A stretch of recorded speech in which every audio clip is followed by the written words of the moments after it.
Felipe de Jesús Calderón de Hinojosa nació el 18 de agosto de 1962 en Morelia, Michoacán, hijo de Luis Calderón Vega, fundador del Partido Acción Nacional.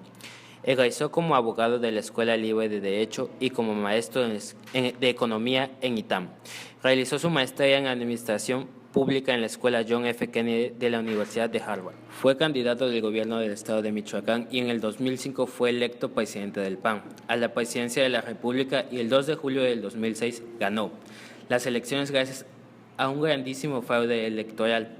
El 1 de diciembre tomó protesta como presidente de México. El 2 de julio a las 8 de la noche comienza a darse los datos por parte del IFE de los resultados de la votación. Inicialmente, Calderón inicia ganando y AMLO se encuentra muy pegado a él.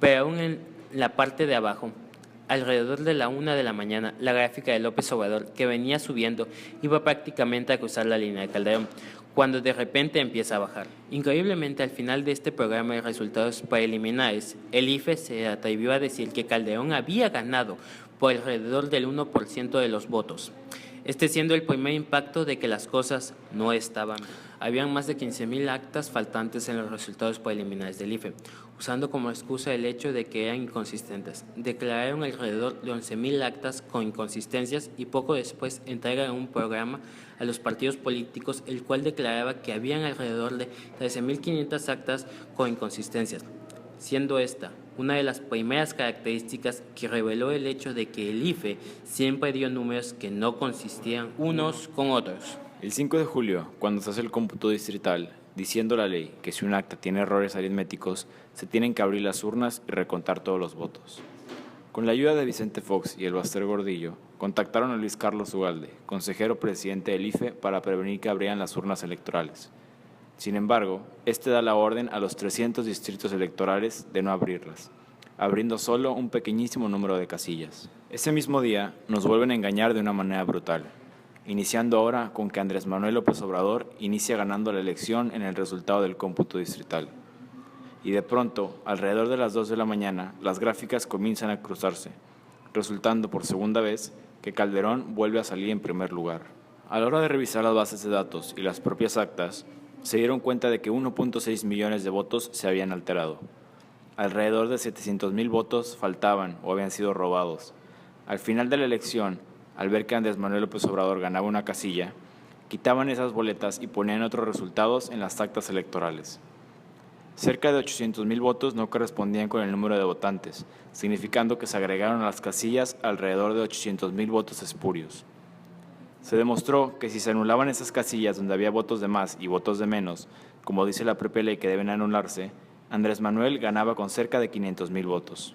El Tribunal Electoral hace una sentencia estipulando que si en una casilla los votos espurios no alteraban el resultado entre el primero y segundo lugar en esa casilla, entonces se consideraban los votos como válidos.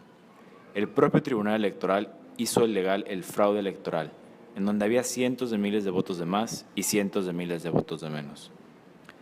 Gracias a que se permitió dicha estafa, Calderón gana las elecciones, subiendo al mando el 1 de diciembre del 2006. De visión panista, Calderón se opone a la despenalización del aborto, a la eutanasia y al matrimonio homosexual. La principal promesa de campaña fue la creación de más y mejores trabajos, razón por la cual se autonombró el presidente del empleo. Entre lo bueno, sin lugar a dudas, hay que destacar la estabilidad financiera que no fue poca cosa en un entorno internacional tan difícil, pero con excepción de algunas decisiones populistas como congelar en 2009 los precios de los energéticos, dejando al país con finanzas sanas y en rumbo de crecimiento.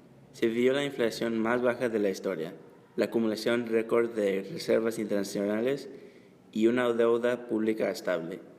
Se invirtió en la infraestructura, sobre todo en el sector carretero, la que se destinaron más de 315 millones de pesos. En el ámbito social, se avanzó en la cobertura de salud con el esquema de seguro popular y se reconoce internacionalmente a oportunidades con programas como Piso Firme y rescate de espacios públicos, aunque no se advirtieron los índices de pobreza.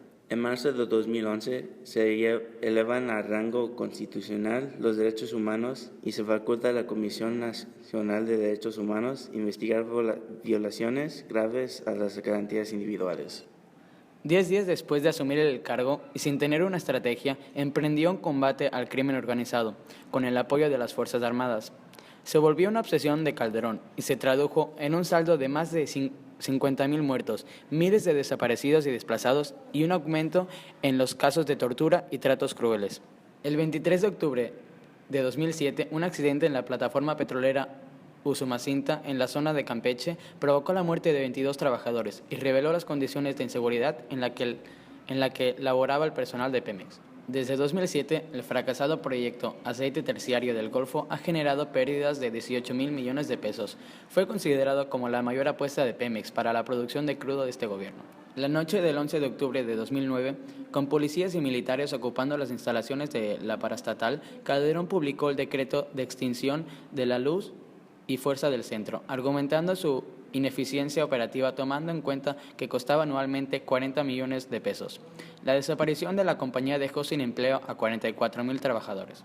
El crecimiento económico fue inferior al 2% promedio anual. En el 2009 se registró una contracción del PIB del 6.2%, lo que se tradujo en un insuficiente número de empleos creados que en promedio fue inferior a los 500,000 anuales. Los festejos por el bicentenario de la independencia y el centenario de la revolución causaron polémica por los señalamientos de gastos excesivos y opacidad en el manejo de recursos.